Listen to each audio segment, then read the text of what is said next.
ఉపదేశమును అంగీకరించేవాడు ఏ మార్గంలో ఉన్నాడంట? జీవ మార్గంలో ఉన్నాడు.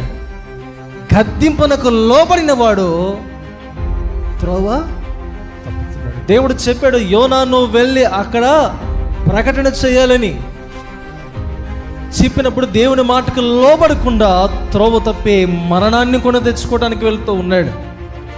బుద్ధిమంతుడైతే దేవుని మాట విని జీవ మార్గంలో వెళ్ళి అక్కడ జరగవలసిన కార్యము గురించి అతను ప్రకటన చేసేవాడు. బుద్ధిహీనముగా ప్రవర్తించాడు. బుద్ధిమంతుడై ఉన్నప్పుడు కూడా అమ్మో నేను చచ్చిపోతున్నాను, కనీసము నినివే పట్టణానికైనా పోతే కనీసం రాళ్ళ దెబ్బలతో కొట్టి చంపితే కనీసం సమాధి అయినా మిగిలి ఉండేది. ఈ సముద్రంలో పడిపోయి ఏ తిమింగలమో ఏ చేపలో నన్ను కొరుక్కొని తినేస్తాయి, ఆనవాళ్ళు కూడా కనిపించమని అతనికి భయం వేసింది.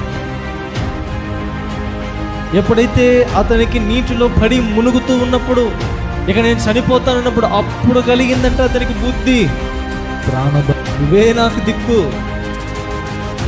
ఇదిగో ఈ నీళ్లు, ఈ సముద్రము, ఈ అలలు, ఈ సముద్రంలో నాచు నన్ను అణిచివేస్తాయి, నువ్వైతే నన్ను కాపాడగలుగుతావయ్యా, నా ప్రాణాన్ని రక్షించయ్యా.